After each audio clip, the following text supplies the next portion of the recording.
Hello and welcome back to our next tutorial. So in this tutorial here we're going to have a quick look at some other features in editing and in DaVinci Resolve. So last time we had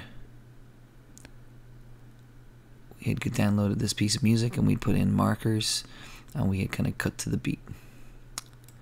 So I was going to have a look at a couple of little things here that are sort of important to editing and some sort of features. So if you remember, we started in the media room. We have 3 pieces of video and we've our audio, and then we have our editing tab here, and we have taken the video, popped it into this window, marked in and out using these two, and then dragged and dropped it onto the timeline.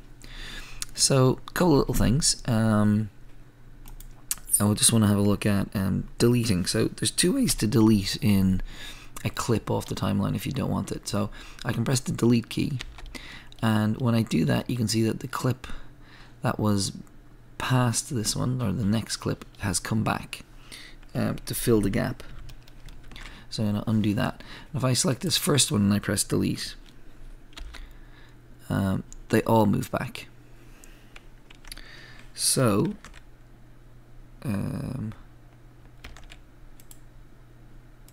yeah, let's do that again. So press the delete key and then you can see them all move back. Now the problem with that way of editing is it's kind of destructive, so you can lose sync. So if this is removed and these 2 move back, and it can remove chunks of audio that you don't want it to. So that's normally not how we delete things off the timeline. So the easiest way to delete something is to press backspace, and that will delete the clip that you've selected without affecting anything else, audio or video. Okay, so that's just one thing to look at. So when we're removing things off the timeline, generally the best workflow is to use the backspace key, unless you have a very specific kind of delete that you're trying to achieve. After that, the 2 things I want to look at today are transitions and a little bit of audio editing. So when we're in the editor here, we've got our media pool and our effects library, and we can turn them on and off by literally clicking these buttons here. So in the effects library I've got titles, so I could add a title on, and we'll look at that in a few minutes, but I'm just going to go to video transitions first.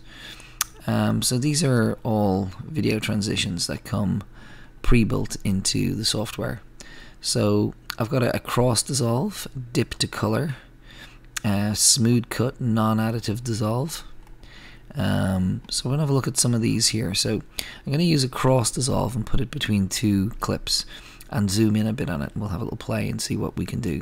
So I'm going to drag and drop the cross dissolve in between these 2 clips, and you can see it overlaps them. So now I'm going to put my play marker here, and I'm going to zoom in a bit. So the first thing to notice is I can put my mouse over the end of the cross dissolve and make it longer or shorter. And let's just play this to see what it looks like. So we can see we faded from one piece of video into another.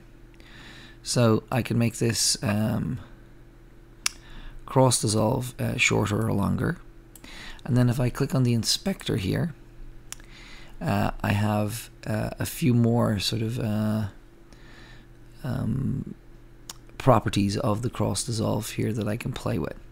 So you can see here, as I change its duration, I can have a look at it here. I can see that numerically, if I wanted to set it specifically, it says center on edit. So I can have it start on edit, end on edit. So basically it's going to fade before we reach this point, or what it goes to by default, which is this one here. So center on the edit, so in between where the 2 pieces of video meet each other. And then this is the one that we're using here, cross dissolve.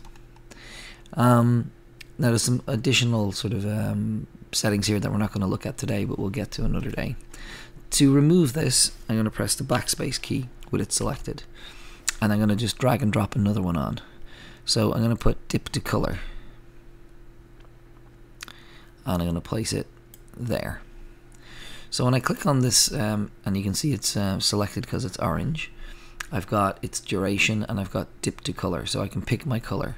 So I'm going to zoom out a tiny bit so we can see it in its context and how long it is. I'm going to press play, and it's sort of flashed to white. So this is the color that it's going to dip to.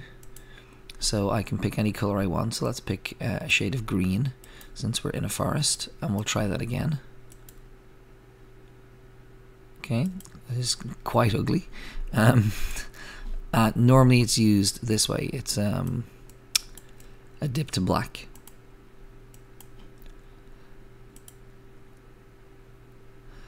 So quite often in films and in videos, the fading to black is sort of a, it symbolizes that time has passed. So sometimes when you want to move from one scene to another, or particularly if you've got narrative, you would normally fade to black. So there are tons and tons of transitions, so we're going to have a play with them in class and try different ones and see what sort of effects we get. Some of them are really cheesy and corny, like hexagon iris. So let's press play. Yeah, so some of them belong in the 1970s, and others are more useful, like the one we've used here. And then finally what I want to look at is there's a little bit of audio editing. So I'm going to click into Fairlight here, and when I click into Fairlight, I've got this is basically a dedicated audio editor that's built into the editing software. So we can edit audio here on the timeline, but as you can see, we're kind of limited in how much we can see. Whereas if I click on Fairlight, if I had lots of different audio tracks, I'd be able to see them all. Now at the moment we can't see the waveform, and the audio tracks are quite small, so we can change that by increasing the size of the waveform here. Now we've only got two, so left, you can see here it says L and OR, so this is the left side of stereo and the right side of stereo. So we can make them bigger or smaller using this. Now if we had additional audio, we probably wouldn't make them so big, but for now we'll leave it that way. Now if I want the audio to fade in at the beginning of the clip, I can pull back this white little tab here, and I can do the same at the end. I can bring back the tab. If I want the overall volume of the audio to go up or down, I can left click on this and go up or down, and you can see the waveform expanding and contracting as I do that. Now you have to be careful not to make it too loud. This will flatline basically at the top here and distort, so it won't just get too loud, it will be too loud and distorted. So you have to be careful not to make it too loud. And then let's say you wanted to make this louder while not distorting this. So how do we do that? Well, by simply holding the Alt key and clicking. Well, I've only got one point here on the timeline. I'm going to hold Alt again and left click again, and now I can lift the audio here without affecting the audio on this end. And this is called rubber banding, so that you've kind of got a rubber band so you can expand and contract the audio.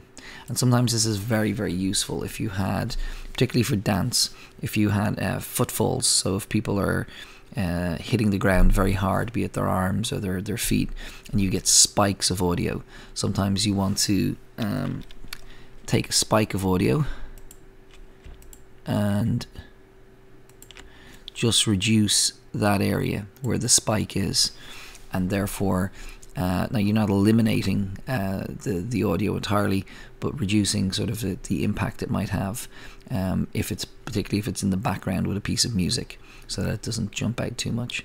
So this is called rubber banding. So we can like generically sort of pull back the beginning and the end of the audio, so that's to fade in and fade out of the audio clip.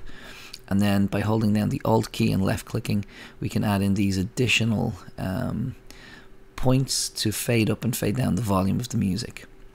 And I was going to click back to the edit mode just to show you that they are also available to me just in the generic editing tab, and I can add them here and subtract them here as well. So if I want to subtract one, I can just left click on it and again press backspace, and it will remove that that particular point or keyframe. So I'm just going to add one more in just to show you it being added here in the editor, and then I can remove or reduce the volume to that area of the audio. So that's basically all we're going to look at now. There's lots of other audio tools for us to explore and have fun with, but we'll move on to them another day. But just sort of basic audio editing, basic deleting, and a little look at transitions is what we'll work on in class.